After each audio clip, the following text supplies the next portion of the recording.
দর্শক, Walton smart fridge presents TBS ইনসাইটে আপনাদের স্বাগত জানাচ্ছি। আমি তাওসিয়া তাজমিন।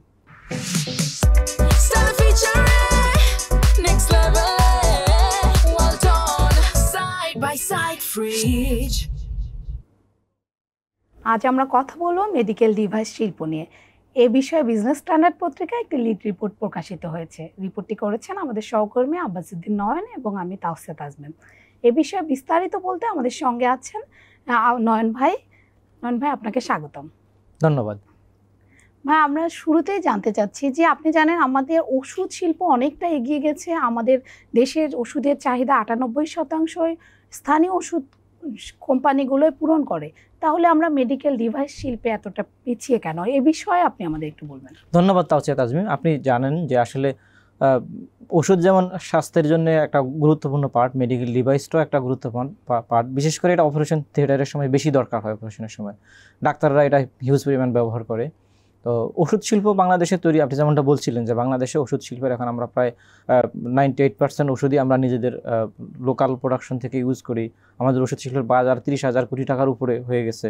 সো এটার একটা ব্যাকগ্রাউন্ড আছে যে ওষুধ শিল্প বাজার এত বড় হয়ে গেছে। কারণ আসলে 1982 সালে আমাদের সরকার আসলে বাংলাদেশে ওষুধ শিল্প তৈরির জন্য একটা পলিসি তৈরি করে, যে পলিসিটার কারণে আসলেই আমাদের ওষুধ শিল্প ইন্ডাস্ট্রিটা গড়ে ওঠে। পলিসিটা ছিল এমন যে ওই সময় তো আমাদের প্রায় 70% 80% ওষুধই বিদেশ থেকে আমদানি করা লাগতো। টপ 8-10টা কোম্পানি বিদেশ থেকে এনে বাংলাদেশে মার্কেটে দিত।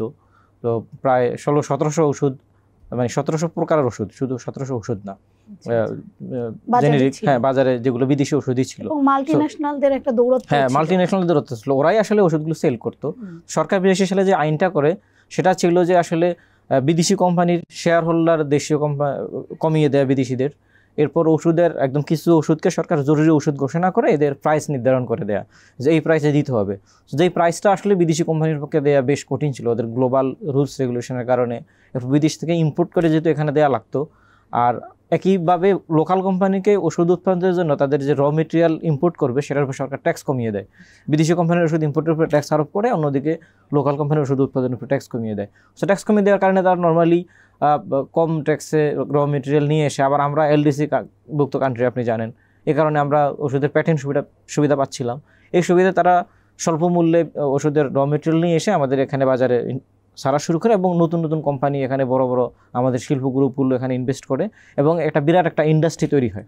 সো সিমিলারলি আসলে আমরা মেডিকেল ডিভাইসটা কেন বা মেডিকেল ইকুইপমেন্ট কেন পারছি না, এর প্রথম কারণ হলো ফার্মাসিউটিক্যাল ইন্ডাস্ট্রির মতো এখানে আসলে আমাদের এই ইন্ডাস্ট্রির জন্য কোনো পলিসি সাপোর্ট হয়নি, পলিসি তৈরি হয়নি অ্যাকচুয়ালি। আমরা আসলে এটা একটা কারণ আছে অবশ্য, মানুষ প্রথমে ওষুধ খায়, এরপরে ওষুধে ভালো না হলে তখন অপারেশনের দিকে যায়।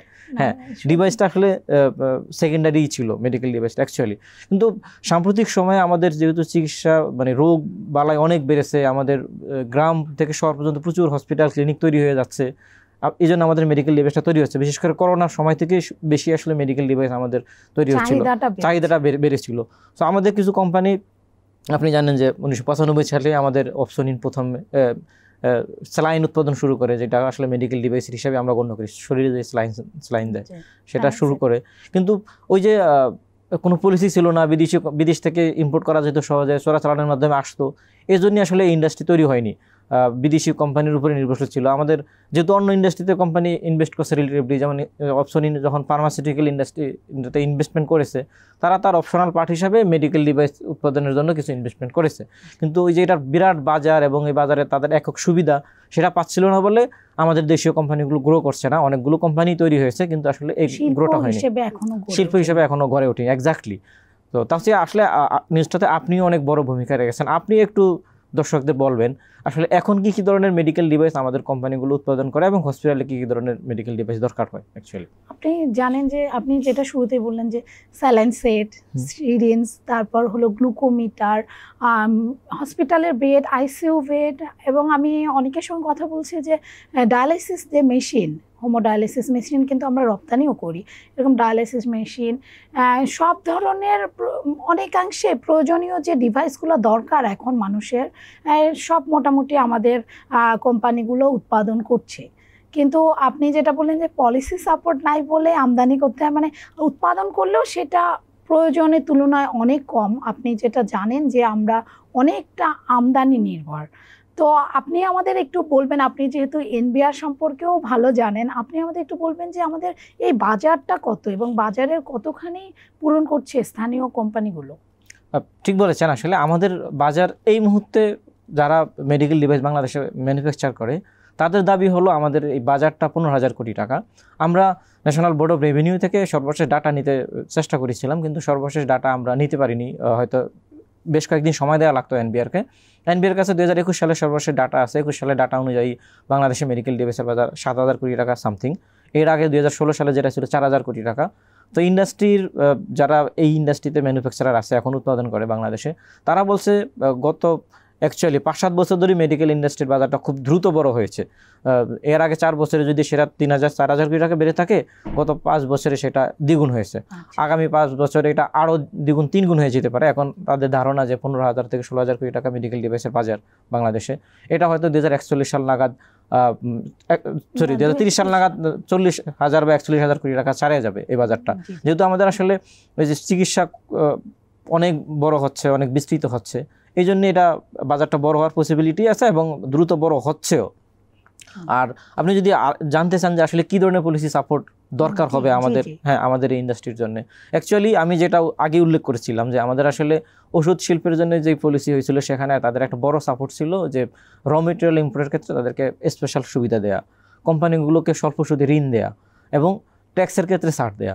সো মেডিকেল ডিভাইসের ক্ষেত্রেও কিন্তু একদম সেম ছাড়টাই দিতে হবে সরকারকে। প্রথমত তাদের কোনো কোম্পানি যদি এখানে ইনভেস্ট করে, এখানে বড় ইনভেস্টমেন্ট দরকার হবে। আপনি জানেন যে আসলে আপনি যেগুলো উল্লেখ করছিলেন, যেসব ডিভাইস এখন উৎপাদন হয়, এগুলো অ্যাকচুয়ালি মেডিকেল ডিভাইস বলতে ছোটো ছোটো ম্যাটেরিয়ালস, যেগুলো সার্জিক্যাল নেবুলাইজার সহকারে।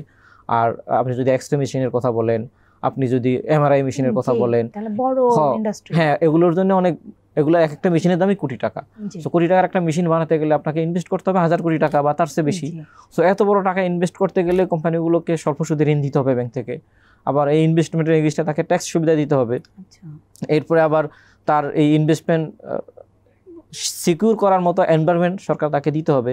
একটা সিকিউর মার্কেটিং পলিসি করতে হবে। বিদেশি ওষুধের ক্ষেত্রে যেমন বিদেশি কোম্পানিগুলো মার্কেট পলিসি করে দিয়েছিল সরকার, এখানে একটা মার্কেট পলিসি করে দিতে হবে। এবং এই যে আমাদের দেশে প্রচুর ইলিগাল মেডিকেল ডিভাইস ঢোকে, এগুলো বন্ধ করার জন্য সরকারকে মানে কঠোরভাবে নিয়ন্ত্রণের দিকে যেতে হবে। আচ্ছা, তো আপনি যেটা বললেন যে নকল ও ভেজাল ডিভাইসও এখন পাওয়া যায়, এবং আমরা আমাদের নিউজেও লিখেছি যে বিভিন্ন সময় আইনশৃঙ্খলা বাহিনী অভিযান চালিয়ে কিন্তু এই ডিভাইসগুলো জব্দ করে। আপনি জানেন যে নকল ওষুধ যেমন ক্ষতিকর স্বাস্থ্যের জন্য, নকল ভেজাল ডিভাইসও কিন্তু স্বাস্থ্য ঝুঁকিটা বাড়ায়। আমরা জানি যে এখন ডেঙ্গুর সময় চলছে, ডেঙ্গুতে ফ্লুইড ম্যানেজমেন্ট খুব জরুরি। এর জন্য স্যালাইনটা ঠিক মতো পড়ছে কিনা, স্যালাইন সেটটা ঠিক আছে কিনা, এটা দেখা জরুরি। তো আমাদের পরিচিত এক ডক্টর, কুমিল্লা মেডিকেল কলেজের একজন ডাক্তার, উনি একটা গবেষণা করেছে। উনি গবেষণায় দেখাচ্ছে যে স্যালাইন ঠিকভাবে যাচ্ছে না, ফ্লুইড ঠিকভাবে ম্যানেজ হচ্ছে না বলেও ডেঙ্গু রোগীর অবস্থা খারাপ হয়ে যাচ্ছে। তো আমি কয়েকজন ডাক্তারের সঙ্গে কথা বলছি, তখন বলছে নার্সরা তাদের কাছে অভিযোগ করে যে ভালো কিছু কোম্পানি বাদে, বড় বড় যে কিছু মেডিকেল ডিভাইস কোম্পানিগুলো আছে, এদের বাইরে যা অনেক সময় তো লাগেজেও এখন মেডিকেল ডিভাইস আসছে নকল বিক্রি করে, তো স্যালাইন অনেক সময় ঠিকমতো যায় না। তো এটা স্বাস্থ্য ঝুঁকিরও একটা কারণ। তো এজন্য একটা নজরদারি বাড়ানো দরকার আমাদের ইন্ডাস্ট্রি। এক্স্যাক্টলি, এটা একটা সরকারের কঠোর নজরদারি বাড়ানো দরকার। এর পাশাপাশি আমরা যেমনটা বলছিলাম যে মেডিকেল ডিভাইস উৎপাদনের জন্য সরকারকে সুবিধা দিতে হবে। আমরা একটু আগে আলোচনা করছিলাম যে আমাদের বাংলাদেশে 41,000 কোটি টাকার মতো বাজার হইতে পারে। তো 41,000 কোটি টাকার মতো বাজার হলে সেখানে আসলে অনেক বড় কোম্পানিগুলো এখানে এই ইন্ডাস্ট্রিতে আসতে চাইবে, সরকারকে এই ফ্যাসিলিটিটা দিতে হবে। সেই বড় কোম্পানিগুলো আসতে চাইলে যারা ছোট কোম্পানি আছে তারা এগিয়ে আসবে। আপনি অনেকের সঙ্গে কথা বলেছিলেন, আপনি যদি একটু বলতেন যে আসলে আমাদের কোন কোন কোম্পানি, বাংলাদেশে কোন কোন কোম্পানি মেডিকেল ডিভাইস এখন উৎপাদন করে, আর ভবিষ্যতে আরও কেমন কোম্পানি আসতে পারে? আপনি জানেন যে মেডিকেল ডিভাইস, আপনি শুরুতে যেটা বললেন যে অপসোনিন 1995 সালে শুরু করে, তারপরে আসে জেএমআই গ্রুপ। তো জেএমআই কিন্তু খুব বড় একটা মেডিকেল ডিভাইসের বাজার আরটা ধরে আছে। জেএমআই শুধু জেএমআইয়ের অনেকগুলো শাখা আছে, তারা মেডিকেল ডিভাইসের জন্য আছে। জেএমআইয়ের পরে ইনসেপ্টা, আপনি জানেন যে ওষুধে খুব ভালো ইনসেপ্টা ফার্মা, কিন্তু ইনসেপ্টার আবার মেডিকেল ডিভাইসের একটা বাজার আছে। লিব্রা আছে, তারপর প্রমিক্সও আছে, আর বাংলাদেশের সবচেয়ে বড় গ্রুপ প্রাণ আরএফএল। হ্যাঁ, প্রাণ আরএফএল ওদের গেট ওয়েল কোম্পানি দিয়ে শুরু করছে। ওরা জানিয়েছেন যে যদি এখানে প্রপার পলিসি সাপোর্ট পায় তাহলে তারা বড় বড় মেশিন উৎপাদনের জন্য যেতে পারবে। ওদের সক্ষমতা অ্যাকচুয়ালি আছে। তার মানে ইন্ডাস্ট্রিগুলো বিনিয়োগ বাড়াতে চাচ্ছে। আপনি কিন্তু লিখেছেন যে সবাই যে বিনিয়োগ করতো তার চেয়ে এখন বেশি বেশি বিনিয়োগ করতে আগ্রহী হচ্ছে, এবং এটার জন্য সরকারের পলিসি সাপোর্টটাই এখন বেশি দরকার। জি। আচ্ছা, আমাদেরকে সময় দেওয়ার জন্য আপনাকে ধন্যবাদ। এই ছিল Walton smart fridge presence TVS inside. আমাদের অনুষ্ঠান ভালো লাগলে লাইক করুন, শেয়ার করুন। আমাদের সঙ্গে থাকার জন্য ধন্যবাদ।